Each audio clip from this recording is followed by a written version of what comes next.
하나님의 말씀은 에스겔 36장 24절에서 38절입니다.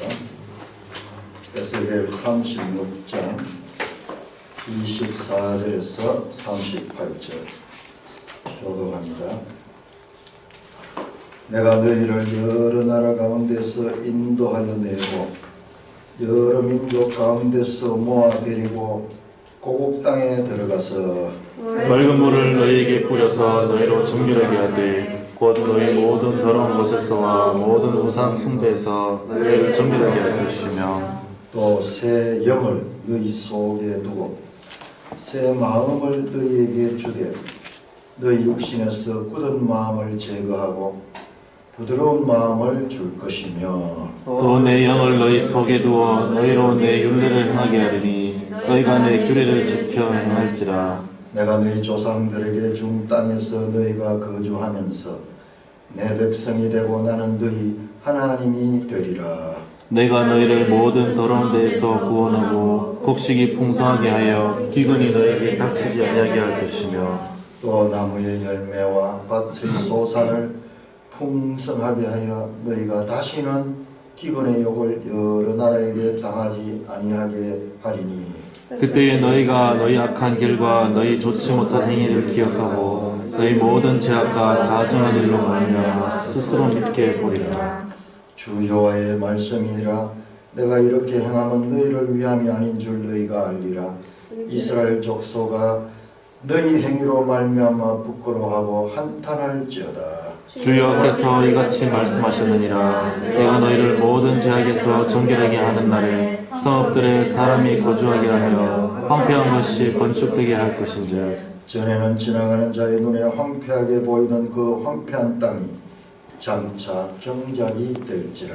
사람이 이르기를 이 땅이 황폐하더니 이제는 에덴 동산같이 되었고 황량하고 적막하고 무너진 성읍들에 성벽과 주민이 있다 하리니 너희 사방에 남은 이방 사람이 나 여호와가 무너진 곳을 건축하며 황폐한 자리에 심은 줄을 알리라. 나 여호와가 말하였으니 이루리라. 주 여호와께서 이같이 말씀하셨느니라. 그래도 이스라엘 족속이 이같이 자기들에게 이루어주기를 내게 구하여야 할지라. 내가 그들의 수요를 양떼같이 많아지게 하되 제사드릴 양떼 곧 예루살렘이 정한 절기의 양머리같이 황폐한 성읍을 사람의 때로 채우리라. 그리한즉 그들이 나를 여호와인 줄 알리라 하셨느니라.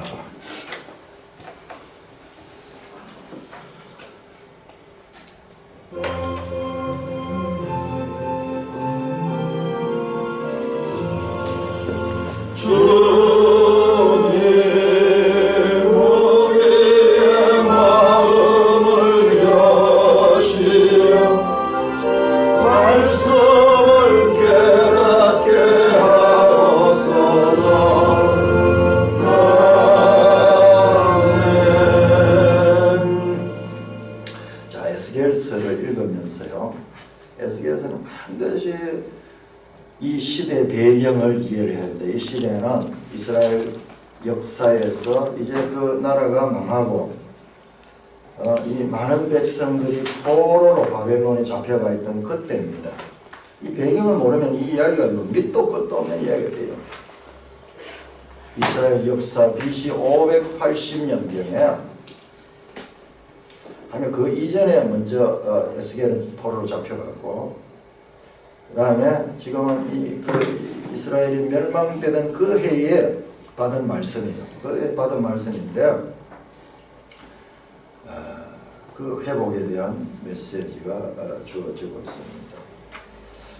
우리가 지난주에 에스겔 37장, 38장, 39장 그리고 40장, 41장, 42장까지 이렇게 43장까지가 이렇게 왔는데 39장까지가 한 달락이에요. 39장까지가.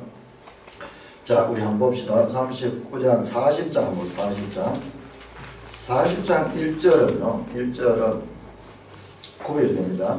40장 1절은 우리가 사로잡힌 지 25째 해 그러면서요. 지금 39장까지는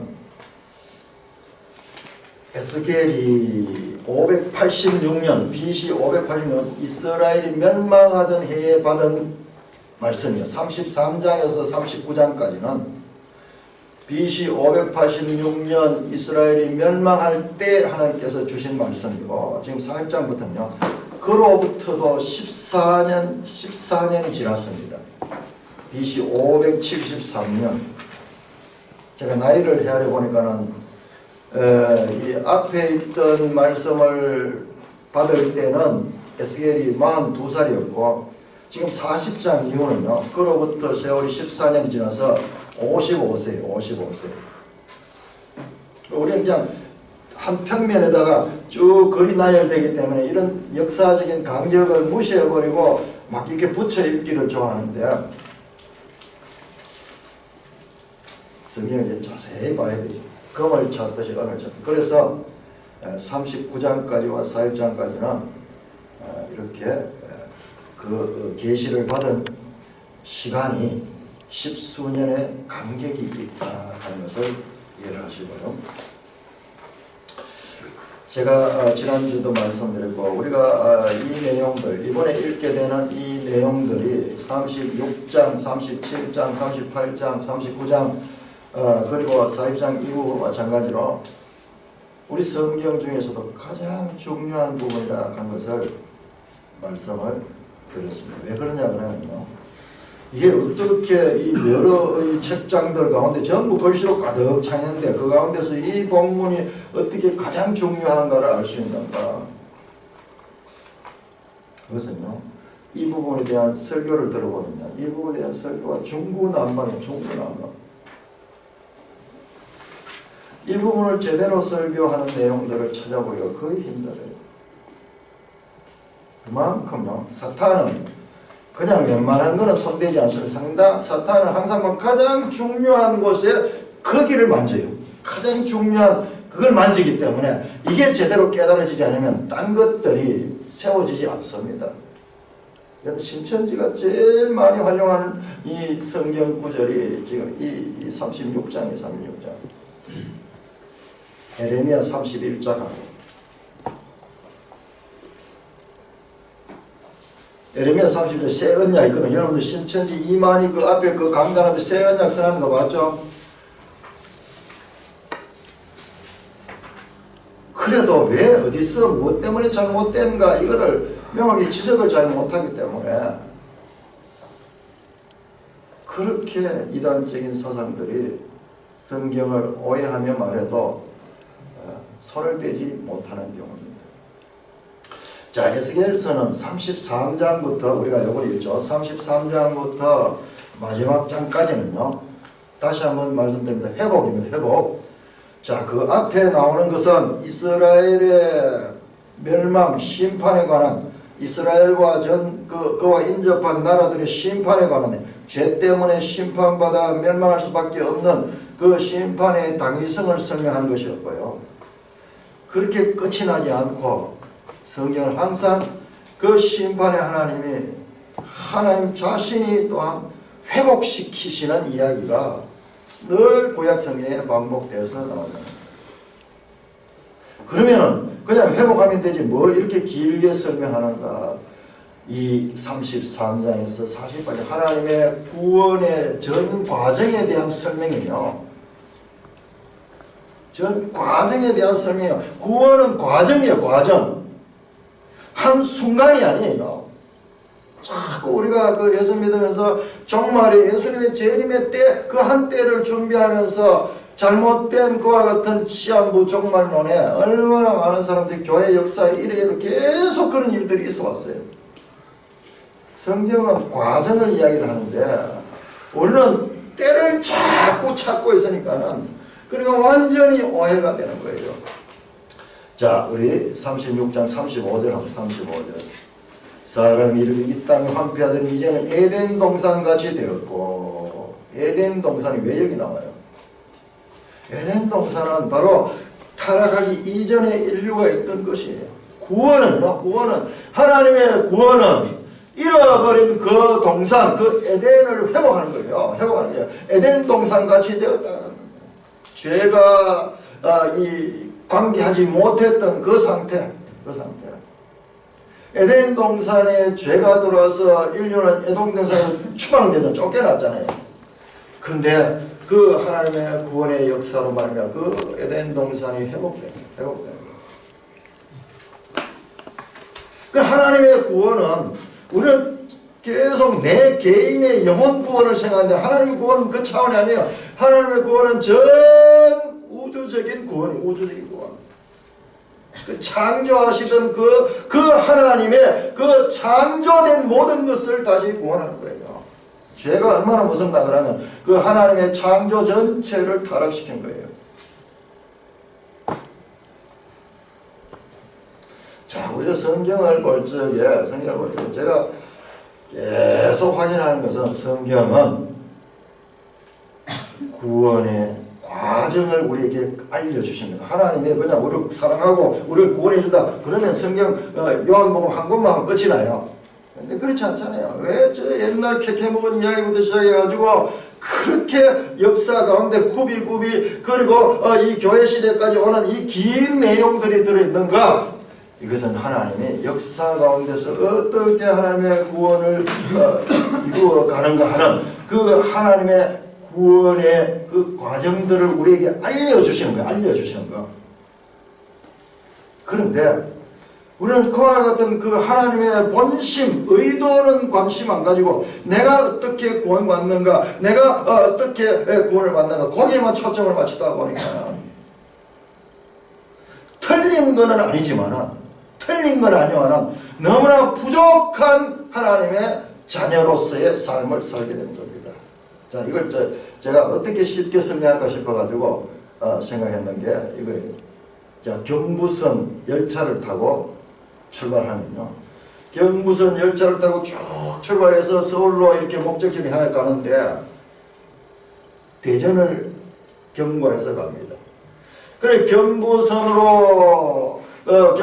타고 가는데 대전을 향해서 가는 것은 틀린 게 아니고 맞습니다. 그러나 대전은 목적지는 아니에요. 그 과정이지, 과정.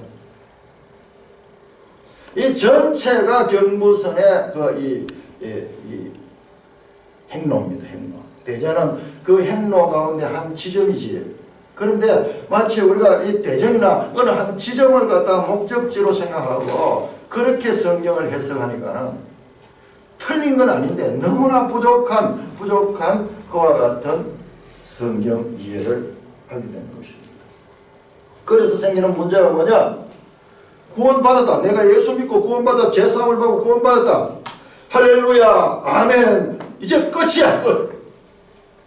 그런데 성경보다 신약 성경 그것을 요한복음에서 가르쳐주고 있지만 계속 사도들이 가르치면 전부 다가 그냥 구원받은 백성으로서 어떻게 살아야 될 것인가를 가르쳐주고 있는데 그 부분은 마치 성경이 아닌 듯이 생각하고 그냥 자기가 받은 구원에만 집착하면서 하나님의 백성으로서의 삶과 그리고 하나님이 말씀하신 그 하나님 나라에 대한 이해가 부족한 것이에요.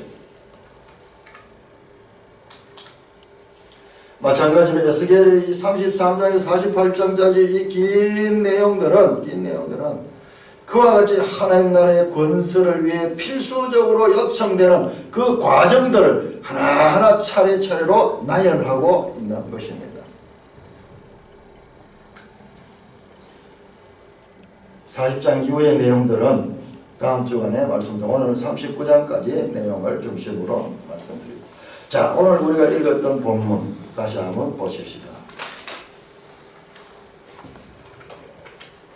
24절 보면 내가 너희를 여러 나라 가운데 인도하여 내가 여러 민족 가운데 모아 데리고 고국 땅으로 들어가겠다. 지금 이스라엘 백성은 포로되어 있잖아요.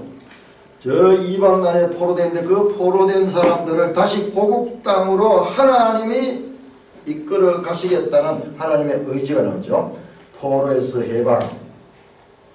그 다음에 두 번째는 정결하게 맑은 물로 너희 뿌려서 정결하게 돼. 너희 모든 더러운 우상과 너희를 정결하게 한다. 그냥 돌아가는 것이 아니고 돌아가되 먼저 정결하게 씻습니다. 죄사함을 말합니다. 그 다음에 그 정결한 그곳에다가 하나님께서 새 영을 주시죠. 새 영. 그 새 영을 내게 주고 새 마음을, 그 새 영이 돌으니까 마음이 새 마음이 돼요. 그래서 그 육신의 마음에 굳은 마음이 제거되고 부드러운 마음이 돌고요. 그 다음에 27절 내 영, 새 영은 무엇이냐? 내 영, 하나님의 영이에요. 그게 우리 속에 들어와서 너희로 내 율례를 행하게 하니 너희가 내 규를 지켜라. 이때는 이 영이 들어오고 난 다음에는 주체가 뭐냐 하면 영이 주체예요. 그래서 스스로 행할 수 있도록 그렇게 영이 우리 가운데서 새 마음 가운데 역사하는 거예요. 그러니까 이걸 갖다가 성령의 내주라는, 성령이 우리 속에 들어와 거주하신다. 성령의 내주. 자, 그 다음에 어떻게 되냐? 그렇게 되면은 28절에 너희는 내 백성이 되고 나는 너희의 하나님이 된다. 이 바로 하나님 나라의 백성이 되는 거예요. 하나님 나라의 이 백성으로서의 관계가 맺어지는 거예요. 그 결과 어떻게 되냐? 29절에 보니까는 구원입니다. 내가 너희를 모든 더러운 데서 구원하고 곡식이 풍성함의 기근이 너희에게 닥치게 않을 것이요 땅에 풍성하게 되면 다시는 기근과 욕이 여러 나라에서 당하지 아니하리라. 자, 이것은 구약 성경이 가지는 한계는요, 이 영적인 세계를 물질적으로 표현할 수밖에 없는 거예요. 구약 성경의 성도들의 수준은요, 이거를 물질적인 이 풍요로움과 다시는 기근을 당하지 아니하는 그와 같은 것을 가리키는 거예요. 평강과 풍요, 그리스도 안에서 누리게 될 그 백성의, 그 하나님 나라 백성의 풍요한 삶을 말하고 있습니다. 31절, 32절 보시면 그때요. 그때요. 그 성령이 우리 가운데 와서 우리가 하나님 나라 백성이 될 때 그때 뭔가 깨달음이 오는 거예요. 지난날 내 모든 죄악과 가정일로 말미암아 스스로 내 스스로 내가 죄인임을 알고 내 스스로 지난날 내 삶이 전부 내 생각과 내 뜻과 내가 중심이 돼서 살았던 삶이 죄의 길이라는 것을 스스로 믿게 보게 됩니다. 스스로 회개합니다. 회개. 32절도 마찬가지입니다. 32절도 그때 너희 악한 너희 조종한 행위를 기하고 너희 모든 죄악과 가장이나 스스로 믿게 보고 주 여호와의 말씀은 내가 이렇게 한 너희를 위하며 아닌 줄 알리라. 이스라엘 족속아 너희 행위로 말미암아 부끄러워 한탄지라. 스스로 과거에 무엇이 잘못된 것을 깨닫고 회개하는 그와 같은 것이 일어납니다. 그 다음에 하나님을 알게 되는 거예요. 32절, 36절, 38절 하나님을 알게 되니까 하나님을 알게. 이야, 하나님이 이와 같은 하나님이구나. 이 하나님을 알게. 요한복음 17장의 영생은 참 하나님과 그의 보내신 자 예수 그리스도를 아는 것이다. 그래서 이게 영생의 삶이에요. 영생의 삶.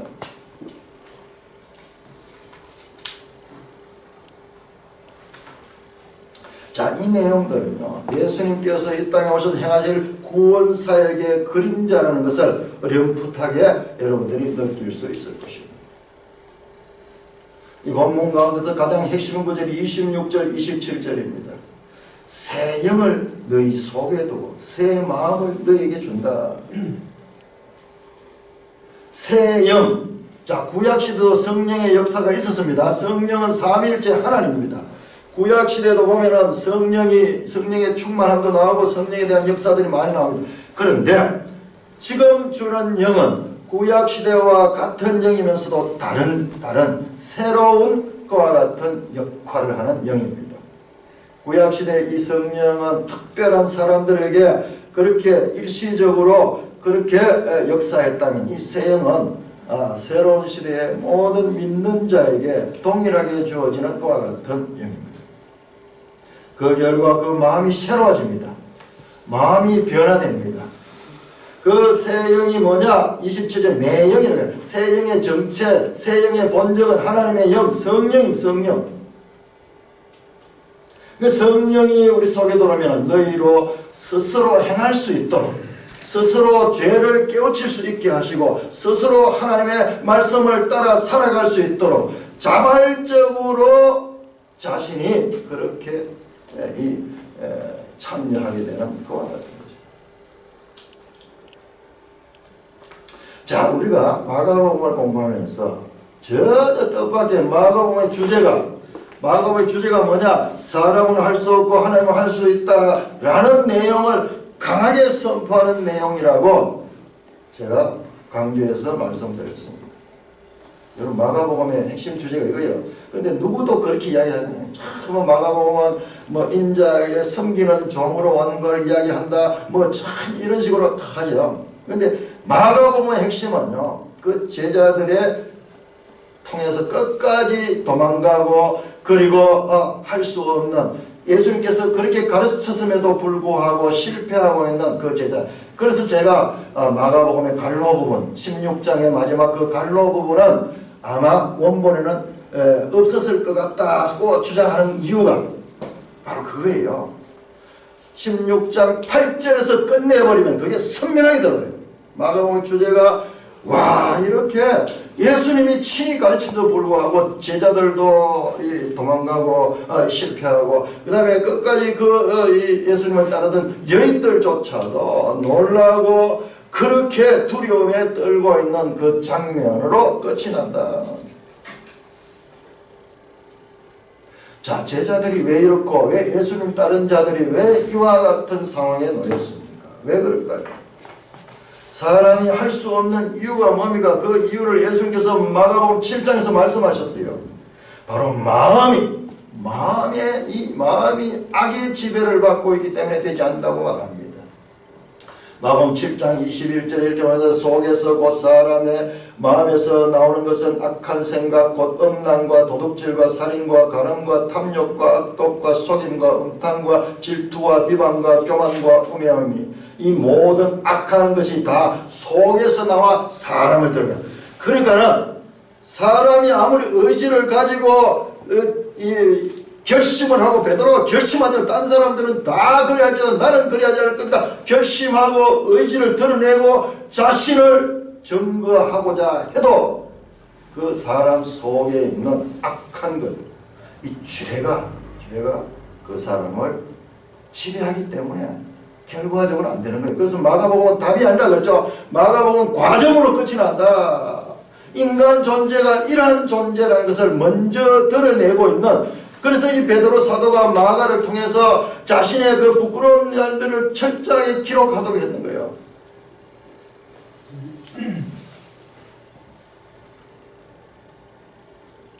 저는 지난주에 에스겔의 배경이 되는 이스라엘 역사의 포로기, 이스라엘 역사에서 이 포로기는 이스라엘 역사를 가리키기 위한 것이 아니라 죄와 사망에 포로된 사탄의 지배를 받고 있는 이 모든 인류의 영적인 현실을 가르쳐주는 하나의 모형이다. 그렇게 말씀을 드렸습니다. 자, 그렇다면요, 마가복음의 제자들의 실패하는 그와 같은 이유는 그 제자들의 실패함과 에스겔서에서 에스겔 1장에서 32장까지 우리가 지금 보고 있는 이 회복에 관한 메시지 이전까지는요, 마가복음과 같은 상태예요. 이스라엘 역사의 실패, 그리고 마가복음의 제자들과 예수 따른 자들의 실패, 그거예요. 자, 그렇다면 마가복음과 에스겔서는 서로 연결이 되는데 에스겔서의 한 부분만 연결되는 32장까지만 연결되고 33장 이후 세 번째 이 단락이 되는 33장 이후 이스라엘 회복에 관한 이야기는 마가복음에 안 나와요. 사도행전은 사도행전. 그 성경을 제가 그렇게 말씀드렸죠. 계속 과정으로 연결되는 거다. 66권이 유기적인 연결성을 가지고 있다. 마가복음이 끝이 나버리면, 마가복음으로 끝이 난다 그러면 성경은 우리에게 절망만 알려줍니다. 에스겔서도 32장에서 끝이 난다면 심판만 알려주고, 그러면 우리는 어떻게 해야 되는가 길이 없습니다. 그냥 이 허무와 절망밖에 우리에게 주잖아요. 그러나 33장 이후 회복의 메시지를 주는 거예요. 이게 복음인 거예요. 에스겔서는요, 구약 성경이지만은 이 신약에 그와 같은 하나의 예언이 들어있는데 요한계시록까지 연결돼요. 요한계시록까지 연결돼요. 오늘 본문은 특별히 이 회복 가운데서도 핵심적인 메시지입니다. 자, 36장에 이어서 37장이 나오죠. 37장. 37장 내용을 보세요. 1절에서 14절까지가 에스겔을 골짜기에 들어가 이 말씀을 주고 난다. 이게 추상적이잖아요. 그냥 앞으로 새 영을 주고 새 마음을 주겠다. 이 좀 추상적이고 관념적이잖아요. 근데 그걸 보여주는 거예요. 실제 구체적인 장면으로 보여주는 게 37장이에요. 1절에서 14절까지 골짜기 데려가요. 골짜기 데려가니까 그 골짜기에 뼈들이 죽은 지 오래돼가지고 완전히 바삭 마른 뼈들이 가득 차 있잖아요. 그 골짜기에 성령이 들어가서 살아나는 이야기입니다. 그 다음에 15절에서 28절, 37장 15절에서 28절은 그 이 두 개로 분열됐던 나라가 하나로 합쳐지는 이야기예요. 막대기를 보여주면서 두 막대기를 이렇게 연결해가지고 이 하나로 연합되는 겁니다. 자, 하나님은요, 우리에게 이 지금 에스겔 이 36장에 나오는 이 새 영을 주고 새 마음을 준다는 이 말씀이 너무나 우리에게 이해가 잘 안 되는 추상적이기 때문에 이거를 구체적으로 설명해주는 그림이에요. 그림. 우리의 눈높이를 맞춰가 우리 이하고 끝나버리면 이게 온갖 억척이 다 나오고 온갖 잘못된 해석들이 여기 다 나오는 거예요. 그러니까 이게 무슨 뜻인가를 구체적으로 보여주기 37장을 통해서 이 내용을 보완해서 설명해 주고 있습니다. 자, 37장 14절입니다. 37장 14절. 자, 37장 14절. 저 마른 이 뼈다귀가 다시 살아나는 그 내용의 본질이 뭐냐? 무엇을 말씀하는 거냐? 14절입니다. 내가 또 내 영을 너희 속에 두어 너희가 살아나게 하고. 예, 지금 36장에서 말씀했던 내 영을 너희에게 준다, 새 영을 너희에게 준다, 새 마음을 준다 하는 그 말씀이 뭐냐? 바로 죽었던 자들이 살아나는 그 이야기예요. 그러니까 성령의 역사를 가르치기 위해서 이 그림이 나오는 게 37장이 나옵니다. 자, 그러면 39장 합니다. 39장.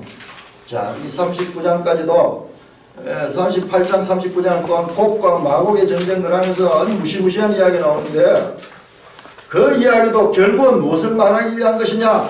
39장 마지막 절 29절 39장 29절 같이 읽습니다. 시작. 내가 다시는 내 얼굴을 그들에게 가리지 아니하니 이는 내가 내 영을 이스라엘 족속에게 쏟았음이라 주 여호와의 말씀이다.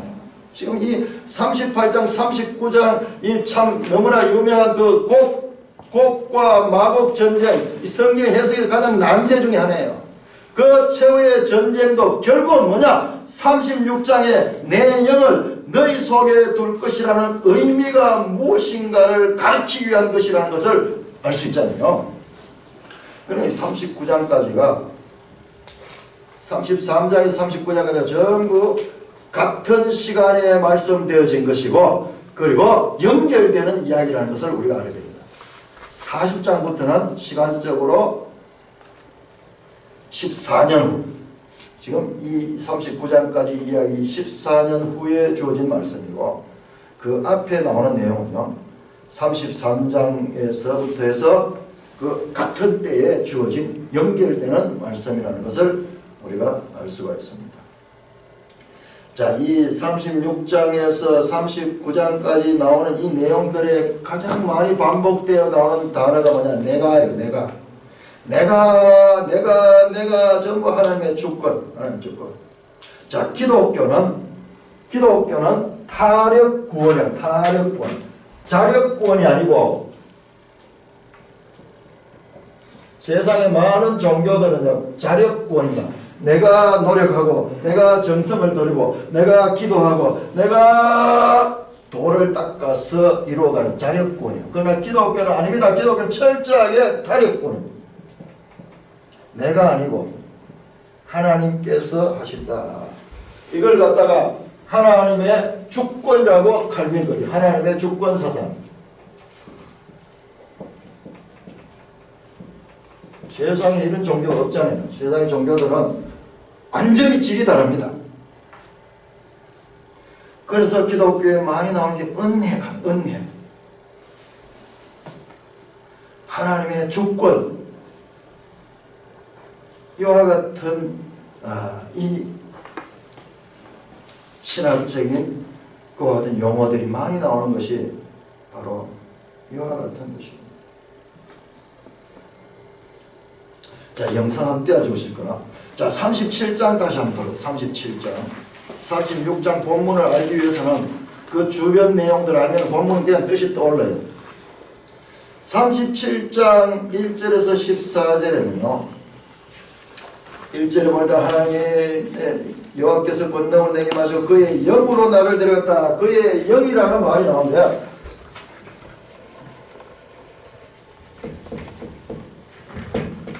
그의 영, 이게 히브리어로 루아흐입니다.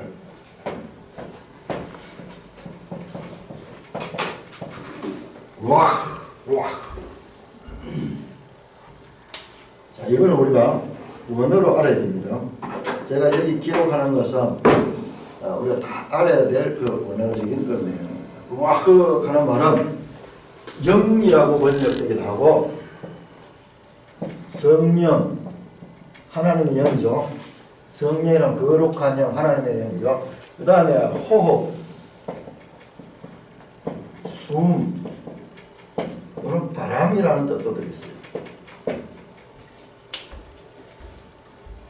이 단어가 37장에는 여러 번 나오는데 영이라고도 번역이 되었고 그 다음에 37장에 5절, 6절, 8절, 9절은 생기 가지고 생기. 이것도 같은 단어예요. 루아흐예요. 루아흐. 그 다음에 9절에 보면은 사방에서부터 와서 이 죽음 당한 적에 불어서 가던 바람이 바람. 이것도 루아흐예요. 루아흐. 사방 바람. 루아흐입니다. 14절에 내 영을 갈 때 이것도 루아흐고. 그래서 37장 1절에 14골 골짜기 마른 골짜기에 이 뼈다귀가 완전히 죽었던 것이 다시 살아나는 이 모든 것은 바로 이 루아흐, 영으로 이루어집니다. 자, 이 본문을 한번 보세요. 여기 지금 37장 5절에 우리가 있는 이 뼈다귀 말씀하기를 내 생기를 너에게 들어가게 하라 할 때 그 이 히브리어 원어예요. 우리말은 생기지만은 자 이게 루아흐입니다. 루아흐 나오죠. 루아흐 스피리트 영이죠. 스피릿 윈드 바람이죠.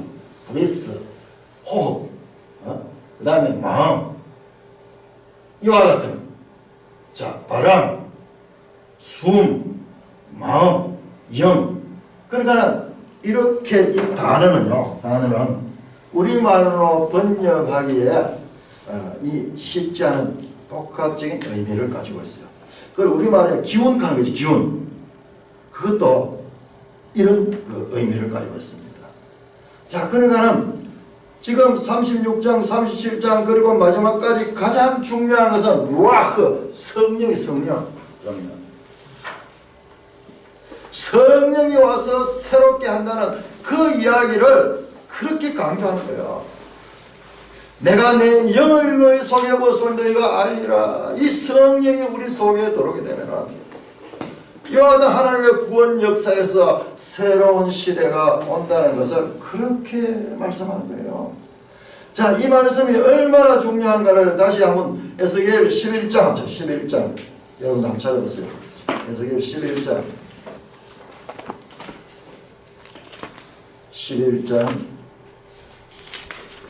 19절에서 20절 11장 19절에서 20절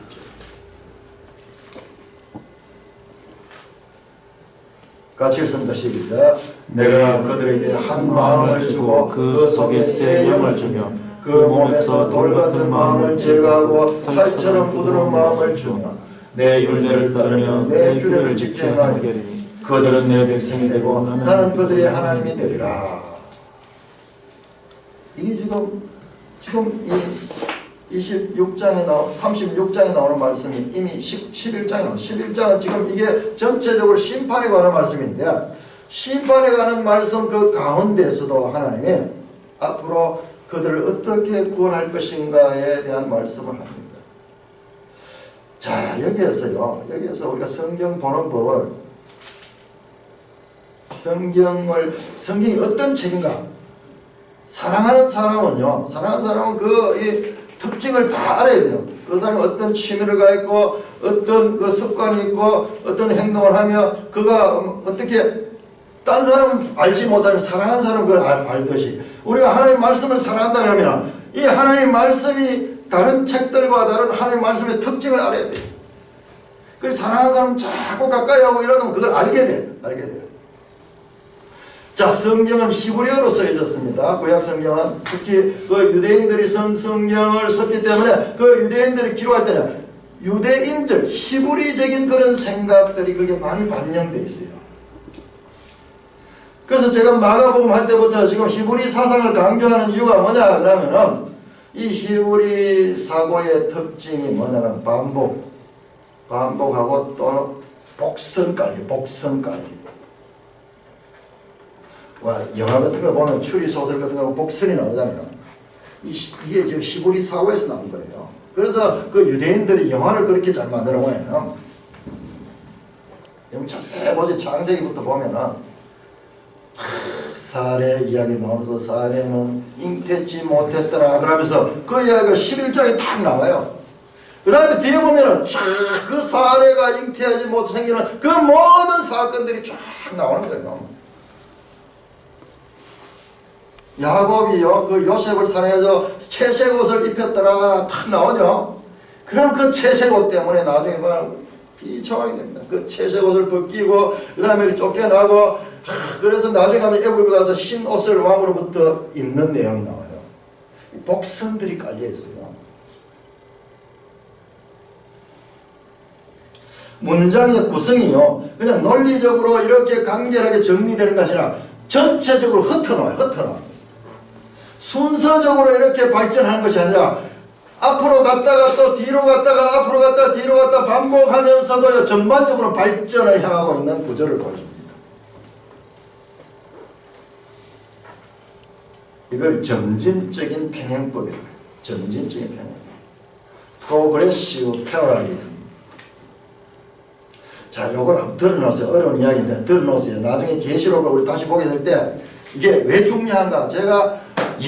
우리가 이 성경을 제대로 이해하지 못하는 이유들이 바로 이와 같은 히브리적인 사고를 모르기 때문에 자꾸 헬라적으로 논리적으로 순서적으로 보려고 하니까는 이게 구조가 다른 그래서 오해를 하게 되는 거예요. 그래서 고린도전서 1장에 뭐 이런 말입니다. 유대인들은 표적을 구하고 헬라인은 지혜를 찾는다. 그러니까 헬라인이 볼 때 유대인들이 하는 것이 미련하다. 그러니까 미련하게 본다 그래요.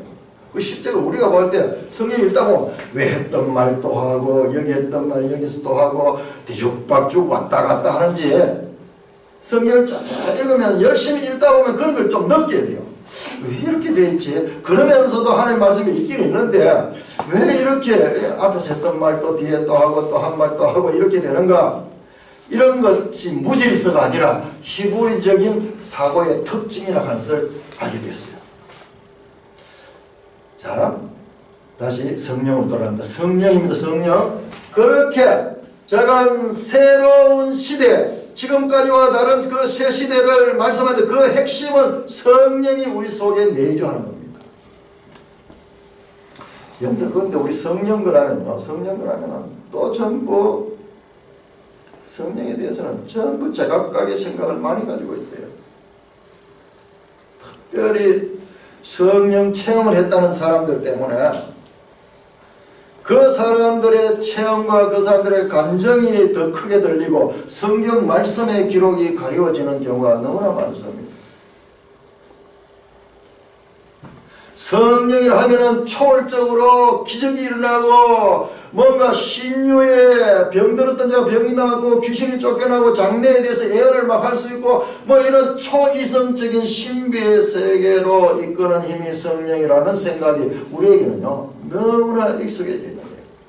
아예 꼴지어져 있어요. 성령들 하면은 뭔가 우리가 이해할 수 없는 그런 초월적인 힘이다. 그 성경의 가르침은 그게 아니에요. 이거는 우리 성경의 가르침보다도 봉이나 기도원 집회 등지에서 그런 사람들의 말을 많이 들었기 때문에 성령 뭐 해버리면 뭐 그것을 정신을 잃어버려요. 성령을 받으면 초월적인 힘을 얻어서 현실적인 문제를 단번에 뛰어넘고 마치 로또 복권에 당첨돼 가지고 내가 지금 힘들지만 그거로 모든 걸 다 해결하는 것이 그와 같이 성령을 생각하는데 우리가 많이 익숙해져 있습니다. 그런데 그런 생각은 전혀 근거 없는 거 아니에요. 37장 보세요. 성령이 들어가니까 죽었던 자도 살아나잖아요. 마른 뼈다구도 생명을 가지게 되잖아요.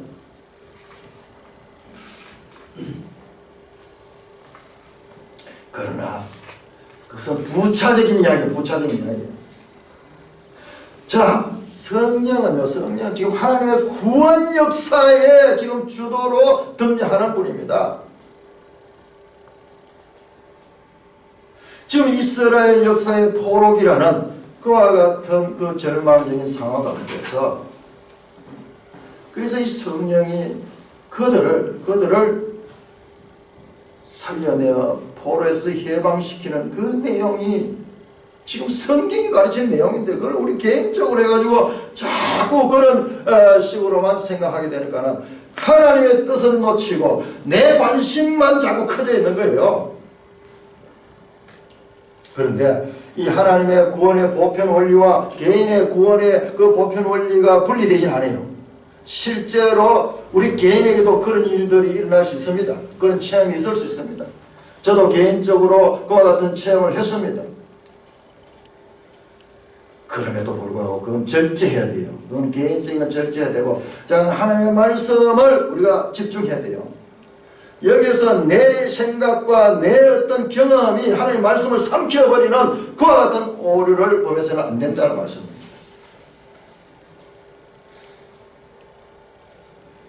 자, 36장 에스겔 36장 22절 보세요. 22절 이런 부분들이 아주 중요한 말씀이에요. 중요한 말씀. 36장 22절 같이 읽습니다. 시작.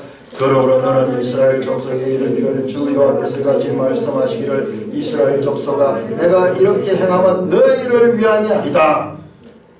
다시 32절 시작. 주 여호와의 말씀이니라 내가 이렇게 행하면 너희를 위함이 아닌 줄 너희가 알리라. 이거 반복해서 지금 이야기하잖아요. 그럼 우리는 여기서 생각이 혼란스러워요. 그럼 뭐지? 우리를 위해서 안 하면 누구를 위해서 하지? 여러분 하나님의 말씀을 우리가 잘 들어야 돼요. 잘 들어야 돼요. 우리는 모든 것을 자기중심적으로 해석하고 자기중심적으로 갖다 붙이는 그와 같은 자기의의 전문가들이에요. 전문가들. 교회 역사 가운데 일어난 성경 해석도 보면 전부 이와 같은 집단 이기주의라는데 그런데 끼 맞추는 거예요. 자, 그렇다면 에스겔의 이 메시지에 나오는 이와 같은 회복에 관한 핵심 그런 능력으로 등장하는 성령은 과연 무엇을 구체적으로 가리키는 것일까요? 자, 우리는 여기서 에스겔서가요 주전 600년에서 500년 그 사이에 서있다는 책임을 잊지 말아야 됩니다. 이 역사적인 배경을 잊지 말아야 됩니다. 지금 우리가 읽고 있는 우리로부터 2500년 전에 우리는 그들로부터 2500년 이후에 이 땅에 잠시 살고 있어요. 우리도 없어집니다. 우리 다음 후세들이 또 있을 거고 계속 역사는 계속 이어지지만 그 가운데 살았던 존재들은 유한하기 때문에 일시적으로 살다가 없어졌습니다. 우리가 가진 신앙은요, 우리 개인 역사 이 시대뿐만 아니라 이 역사적인 줄기를 타고 지금 이어지고 있다는 것을 잊지 말아야 됩니다. 에스겔과 우리 사이에 이와 같은 2500년이라는 어마어마한 시간의 간격을 무시해버리고 에스겔서를 지금 오늘날 우리한테 주는 말씀으로 바로 받아들입니다. 아닙니다. 그렇게 하니까 온갖 잘못된 사상이 나오는 거예요. 많은 성경 해석의 오류 가운데 하나가 이와 같은 역사성을 무시하고 본문을 일방적으로 우리 시대에 주는 말씀으로 직접 적용해버립니다. 직접 적용. 성경은 모든 시대에 적용할 수 있는 그와 같은 요소가 있습니다. 그리고 1차적인 목적이 있고 그 다음에 부차적인 것이 있는데 이와 같은 것을 무시해버리고 그냥 그대로 적용하는 종말론에서 이 에스겔에서 이 종말론이 온갖 이상한 종말론이 다 나와요. 자, 에스겔과 우리 사이의 이와 같은 어마어마한 시간적 간격은요, 우리가 생각하시는 뭐냐 그러면 에스겔에게서는 미래지만은 우리에게는 미래가 아니고 우리에게는 오히려 과거일 수도 있다는 거예요. 에스겔의 예언이 에스겔에게는 미래에 대한 예언이지만 우리 시대에는 미래가 아닐 수 있다는 거예요. 오히려 만약 이것이 몇백 년 안에 이루어졌다 그러면 우리 시대로부터 2500년 후를 살면 우리 시대보다 훨씬 과거에 일어난 일일 수 있다는 것입니다.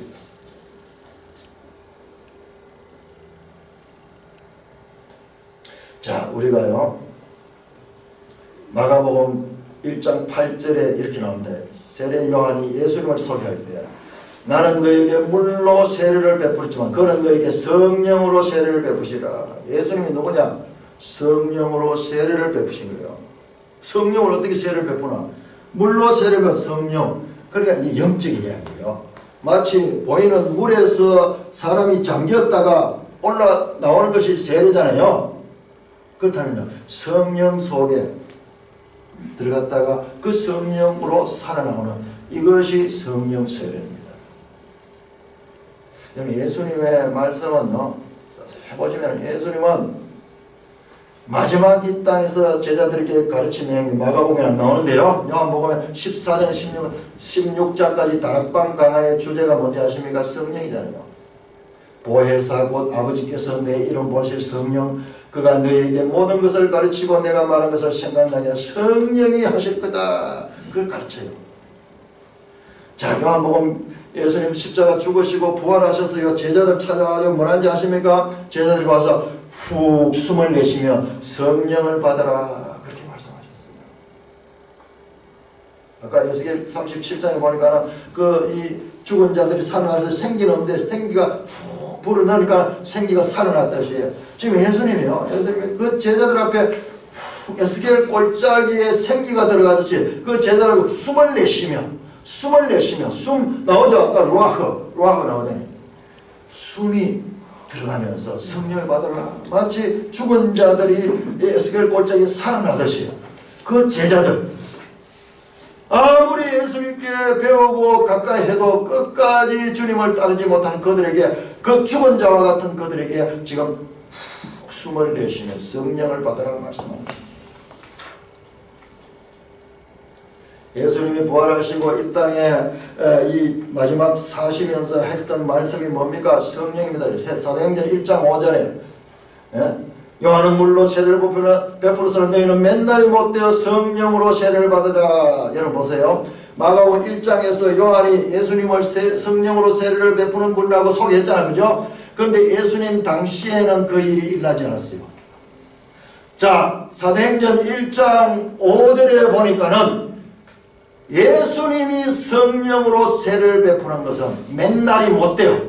예수님이 이제 성천한 뒤에 일어날 사건으로 말씀하고 있습니다. 자, 우리 사도행전 찾읍시다. 사도행전 1장.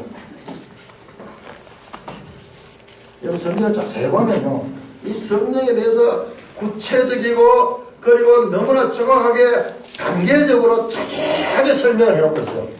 자세하게 설명해요. 자, 1장 5절 보세요. 예수님이 직접 말합니다. 예수님은 성령으로 세례를 베푸는 분이다 그렇게 하는데 예수님이 직접 말합니다. 요한은 물로 세례를 받고 너희는 맨날이 못되어 성령으로 세례를 받으라. 요한이 말했던 성령으로 세를 베푸는 분락하는 것은 이제 맨날 후에 되는 거예요. 이 맨날 후가 아니라 이게 오순절날, 오순절날. 사도행전 2장 보십시오. 사도행전 2장 16절 17절 성경을 인용합니다. 17절 하나님 말씀하시는 말씀에 내가 내 영을 모든 육체에게 부을 테다. 지금 선지자들이 말했던 그 성령을 부어준다는 것이 뭐 지금 사도행전 2장에서 지금 실현되고 있는 거예요. 그래서 2장 33절 보세요. 2장 33절 베드로가 쫙 설교를 하면서 2장 33절 같이 읽습니다. 시작. 하나님이 오른손으로 예수를 높이시며 그가 약속하신 성령을 아버지께 받아서 너희가 보고 듣는 이것을 부어주셨느니라. 성령을 부어주시잖아요. 내가 내 영을 너희 속에 두겠다 그랬는데 이 일이 예수 그를 통해서 성취됐다는 것이 성취됐다. 자, 이어지는 사도행전 내용들은요 전부 성령의 역사로 이어지는 내용입니다. 그 사도행전의 별명이 성령행전이에요. 자, 사도행전 4장 8절 시작. 예, 베드로가 성령이 충만하여 이르되. 여러분들 이 베드로가요 지금은 그 도망가던 베드로가 아니에요. 이 오순절 성령이 그 가운데 어긋난 이후에 베드로는요 예수님처럼 떳떳하게 용기를 가지고 이 지도자들 앞에서 예수 그리스도를 증거합니다. 자, 7장 55절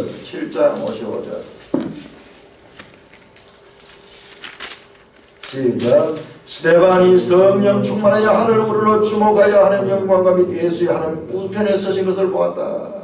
스데반이 돌에 맞아 죽으며 순교하면서까지도 성령이 충만했다. 그 지리멸렬하던 사람들의 모습은 간 곳 없고 이제 성령이 내주하여 성령의 충만함을 입은 자들을 베드로부터 시작해서 그리고 스데반도 다음에 사도행전 13장 9절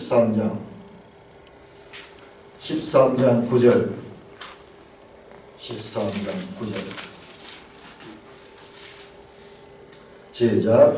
바울이라고 하는 사울이 성령이 충만하여 그를 보여. 보시면요 이 사도행전에 등장하는 사도들은 전부 한결같이 성령에 충만합니다. 에스겔이 말하던 그 시대가 지금 왔는 거예요. 내가 내 영을 너에게 두고 너희로 내 법을 행할 수 있게 하겠다 했던 그 역사가 지금 성취된 거예요.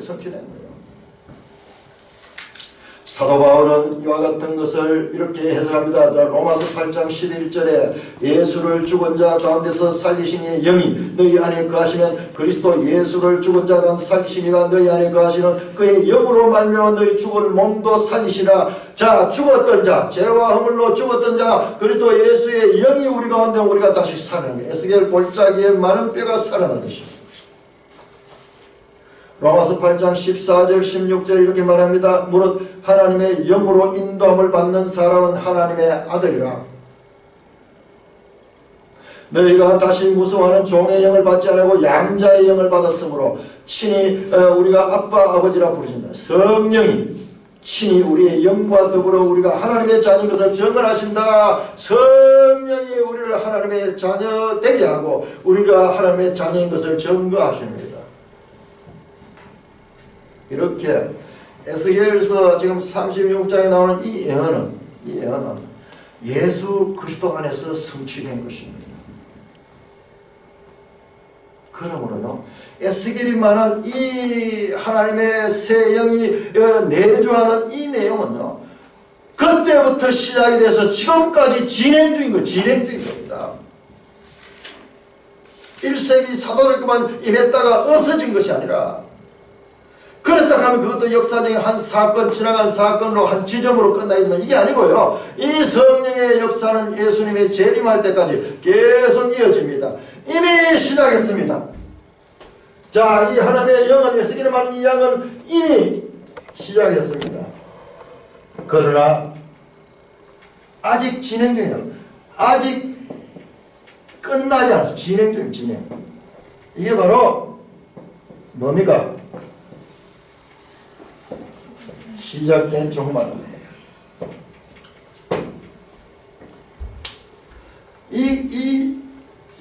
해석의 기본 원리를 이해하지 못하면 성경을 아무리 읽어도 뜻을 이해 못해요. 읽기는 읽어도 이 내용들이 산만하게 흩어져 있어서 하나로 꿰지지 아니하면은 아무리 좋은 말씀을 많이 알고 있어도 이게 능력으로 깨달아지지 못하는 것입니다. 예수님께서 말씀합니다. 요한복음 3장에 있는 사람이 물과 성령으로 나지 않으면 하나님 나라에 들어갈 수 없다. 성령으로 하나님 나라 백성이 될 수 있는 거예요. 고린도전서 12장 3절 성령으로 아니하면 누구도 예수를 주시라 할 수 없다 그랬습니다. 저와 여러분들이 지금 이 영 속에서 예수를 믿게 되었고 그 속에서 살고 있음에도 불구하고 많은 이단들은 아직까지 이게 오지 않았다고 생각한 거예요. 이와 같은 명백한 하나님의 가르침을 모르고 아직도 미래에 될, 에스겔 때문에 주로 미래에 될 일로 생각하고 있으면서 이 성령을 쫓아가고 또는 자기가 그 새 언약의 영이라고 하기도 하고 많은 추종자를 사망의 길로 몰아가고 있는 것입니다. 이 성경을 조금만 알면요, 이 성경 해석의 기본 원리 이와 같은 역사성을 무시하니까는 이렇게 생겨나는 코미디 같은 것과 같은 현상이에요. 갈라디아 4장 6절에 사도 바울은 이렇게 말합니다. 너희가 아들임으로 하나님이 그 아들의 영을 우리 마음 가운데 보내서 아빠 아버지라 부르게 하셨느니라. 우리가 예수님을 그리스도라고 부를 수 있도록 하신 그 성령이 성령.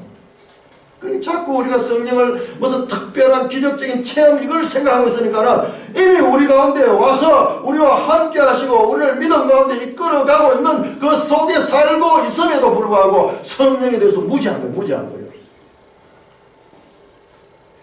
이게 얼마나 아이러니한 오늘날 교회의 현실인지 모릅니다. 이 에스겔이 말한 이 하나님의 새 영, 하나님의 그 영은 미래에 일어날 일이라 이미 교회 신을 통해 시작했고 우리 가운데도 진행 중에 있습니다. 자, 고린도후서 3장 보시죠. 고린도후서 3장.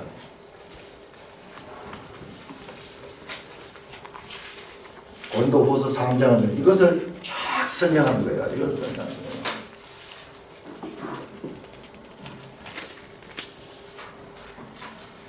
고린도후서 3장 3절.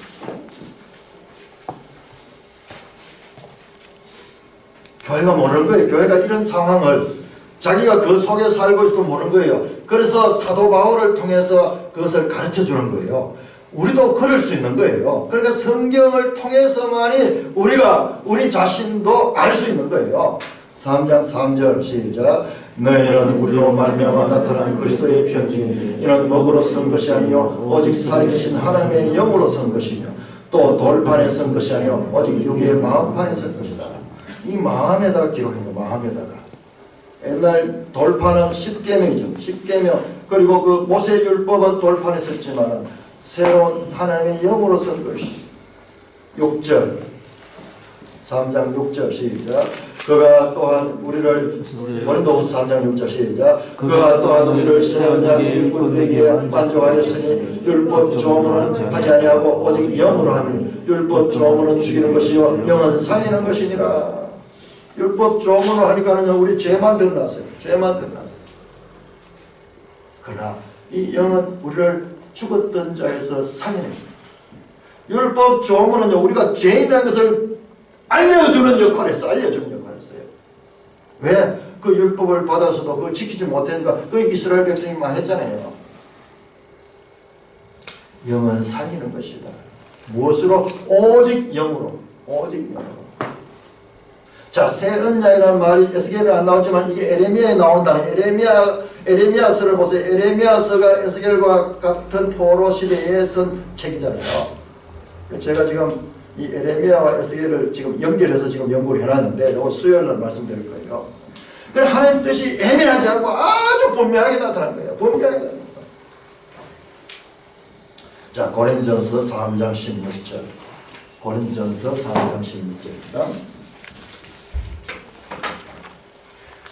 그래서 교회 시대를 향하여 사도 바울이 이와 같은 말씀을 하는 겁니다. 시작. 너희가 하나님의 성전의 것과 하나님의 성전이 안에 계신 것을 저희가 알지 못하는 자. 자, 너희가 너희 가운데 성령이 거한다. 그러므로 너희가 성전이다. 성전이다. 자, 그래서 에스겔 40장부터 새 성전 이야기가 나오는 거예요. 새 성전 이야기가 나오는 거예요. 성령과 새 성전은 밀접한 연관을 가지고 있는 거예요. 자, 그 이야기는 다음 주에 제가 다루도록 그렇게 하겠습니다. 자, 38장과 39장에 보시면, 에스겔 38장 39장에 보면 우리가 정말 풀기 어려운 그런 내용이 나옵니다. 소위 유명한 곡과 마곡의 최후의 전쟁. 여러분 이 부분을 38장부터 이렇게 등장하는데, 야, 로스와 메섹과 두발왕 곡과 전 세계 연합군들이 와서 하나님 백성들을 공격하기 위해서 이 포위 삼고 등장하는 장면이 나오잖아요. 39장. 무시무시한 장면. 그래서 이 장면을 아마겟돈 전쟁이다, 또는 세계 제4차 대전 전쟁이다, 영화로도 많이 나오고, 무서운 내용이에요. 근데 그 내용을 자세히 보면요, 이 전쟁을 일으키는 분이 하나님이에요. 내가 이 곡과 마곡 이 연합군을 끌어낸 분이, 아가리에 갈고리를 끼어가 끌어낸 분이 하나님이에요. 그리고 이 전쟁의 끝도 하나님이 끝냅니다. 이 전쟁은요, 자, 38장 21절 38장 21절한테 우리가 놀라운 인사이트를 줍니다. 주 여호와의 말씀이니라. 내가 내 모든 산 중에서 그를 칠 칼을 부리니 각 사람이 그 칼로 그 형제를 칠 것이요. 이게 뭐냐 그러면요, 이 악의 무리들이 공격하러 왔다가요, 어떻게 망하냐 하면 자충수로 망합니다. 자충수로. 자기들 안에서 지금 분란이 일어나는 거예요. 자기들 안에서. 그래서 그 형제를 치는 거예요. 요게 구약성의 사사기에도 나오고 레위기에도 나오고, 이게 계시록 17장에 보니까는 짐승과 거짓 선지자와 음녀가요 이렇게 돼요. 서로 자기를 죽여요. 그러므로요, 여러분 지금 보면 무시무시하잖아요. 악이 승리하는 것 같잖아요. 악이 승리하는 거고 악이 완벽한 것 같지만은 그때가 악의 종말이 가까운 때예요.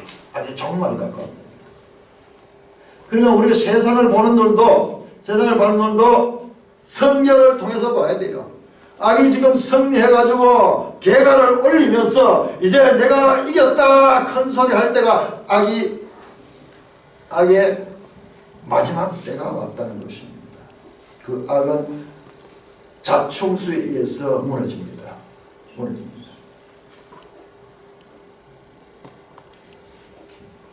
자, 그러면은 이 마지막 전쟁 뒤에 나오면 막 그 시체가 얼마나 많은지, 시체를 막 이렇게 이 골짜기에 메우는데 뭐 시체가 막 7개월 동안 그 시체를 매장해야 되고, 무기를 빼앗는데 그 무기에서 나온 나무가요 얼마나 많은지 그걸 가지고 불을 떼는데, 화목 대신에 불을 떼는데 그게 7년 동안 뗄 정도로 어마어마한 큰 전쟁에서의 승리를 말하는데, 이 말씀은 무엇을 말씀하는 것인가?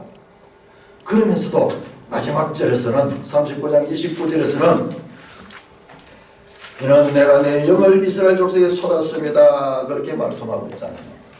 자, 여기에서 제가 지난 수요일 말씀드렸지만 너무 중요하게 다시 한번 말씀드립니다. 자, 히브리적 사고는요, 그냥 논리적으로 단계적으로 이렇게 전개되는 것이 아니라 샌드위치 구조로 하는 것을 마가복음에서 우리가 많이 봤잖아요. 그죠? 자, 35장에 뭐가 나오냐면 에돔의 멸망이에요. 에돔이 누구냐? 이스라엘 백성들이 망할 적에 옆에서 그렇게 좋아하면서 이스라엘 망하는데 일조했던 형제국가. 이 에세의 국가잖아요. 그 다음에 36장에 그리고 37장에 걸쳐서 36장에서 오늘 우리가 읽었던 본문, 하나님의 영을 보내주신다. 새 영을 보내주셔서 구원해 주시고 포로에서 해방시키죠. 그 말이죠. 그리고 37장에 그것을 그림으로 구체적으로 보여줬죠. 성령의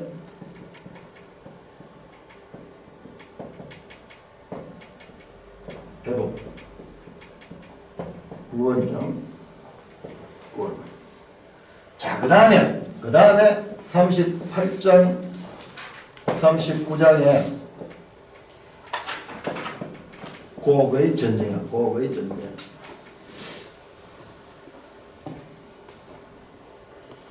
자, 이 에돔은 잘 아는 성경에 말이 나오는 거예요. 이 고거는요, 이거 미스테리인 거예요. 미스테리. 자, 에돔은 외부적인 적입니다. 외부적 적. 이 고건 내면적인 적, 영적인 적.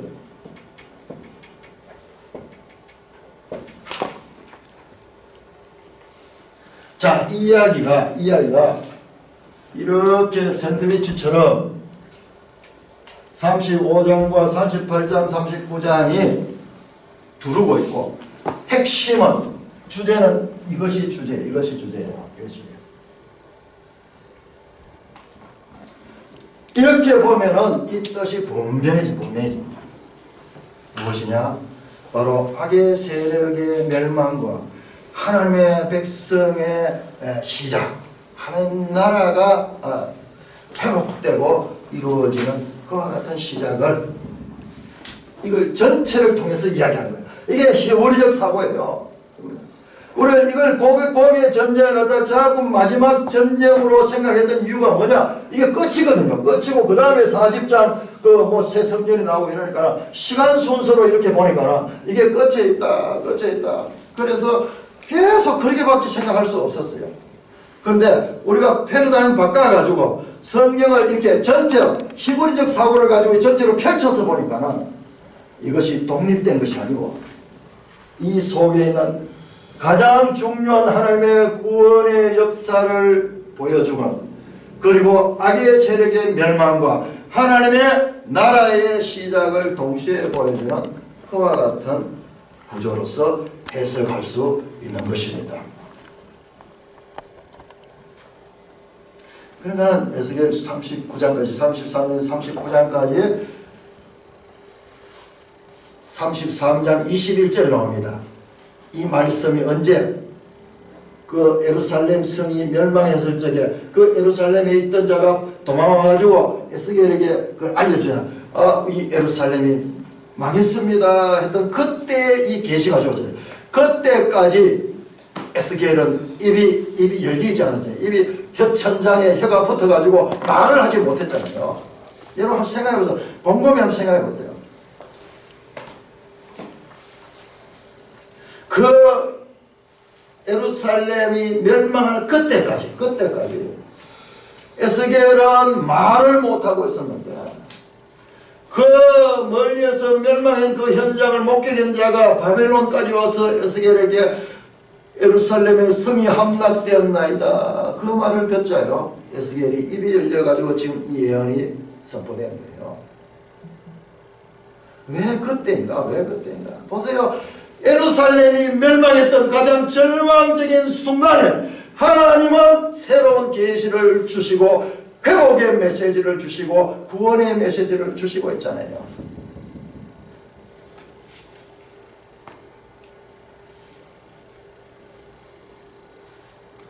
사랑하는 형제 자매 여러분, 우리가 살펴보았듯이 33장에서 39장까지는 하나님의 구원의 전개 과정 보면요, 나중에 사탄이 완전히 멸해집니다.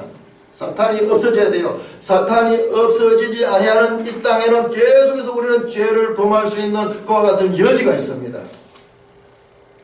그런 계시록은 마지막에 사탄이 멸망합니다. 그때 새 예루살렘 성, 하늘에서 내려오는 그 성, 그 나라, 하나님 나라가 완성이 됩니다. 미리 선지자를 통해서 그 앞으로 일어날 하나님의 구원의 설계도를 보여주고 그 과정의 어떤 프로세스를 지금 보여주는 그 프로세스 가운데서 성령이 와서 이 교회 시대를 열게 될 것이고, 그래서 그 하나님 때에 마지막 악의 세력까지 다 없어질 것이고, 그 하나님이 원래 어쨌든 새 하늘 새 땅이 말이에요. 죄로 타락된 그것이 아니라 완전히 정화된, 깨끗하게 정화된 새 하늘 새 땅이 오는 것입니다. 그 내용과 이 에스겔 40장부터 나오는 이 새 성전이 쫙 연결된 걸 발견했어요. 자, 에스겔서를 통해서 말씀해주는 이 구원은요, 이게 바로 성경이 말하는 구원의 원리를 보여주는 거예요. 어떻게 전개되는가, 그래서 마침내 하나님 나라가 이루어지는 거예요. 그런데 오늘날 우리들은요, 이 구원을 대해서 너무나 협소하게, 부족하게 구원을 개인적인 어떤 이 구원에만 축소시키는 바람에 더 이상 발전하지 못하는 거예요. 나는 구원받으신 거 이제 됐다. 아니에요. 구원받은 백성의 책임과 의무와 그리고 소망이 무엇인가를 성경은 이렇게 길게 설명해주고 있는데 듣고 싶지 않은 거예요.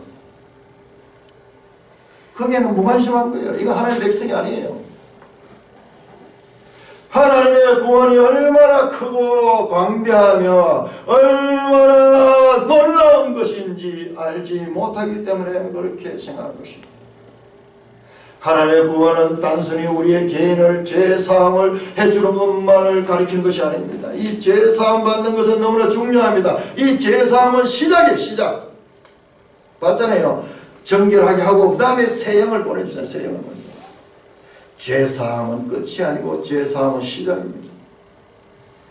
이 같은 하나님의 구원의 경륜을 바르게 알고 하나님의 주권적 구원 역사에 합류하시는 모든 산돌의 지체 되시기를 주님의 이름으로 축원합니다. 하나님 아버지, 은혜를 감사합니다. 주님, 우리 듣는 것이 돈하고 깨닫는 것이 돈합니다. 그와 같은 우리의 연약함을 아시기에 주님께서 쉽게 풀어서 비유를 하시고 예를 드시고 또 설명을 하시며 이렇게 보여준데도 불구하고 우리가 그 하나님을 제대로 알지 못하고 너무나 많은 오해를 했던 것들을 깨닫게 됩니다. 주님, 그 가운데서도 인내하시고 우리를 지켜주시고 여기까지 이루게 해주셨습니다. 이와 같은 무지와 오해와 억지 해석의 삶은 참으로 그조차도 자기중심적인 자기 의에서 비롯된 것임을 밝히 깨닫게 하시고 오직 성령을 따라서 하나님의 뜻을 따라서 말씀을 바르게 해석하고 또한 우리의 삶도 하나님의 백성다운 왕의 후예다운 그와 같은 삶을 살아갈 수 있도록 인도하시고 은혜 베풀어 주시옵소서.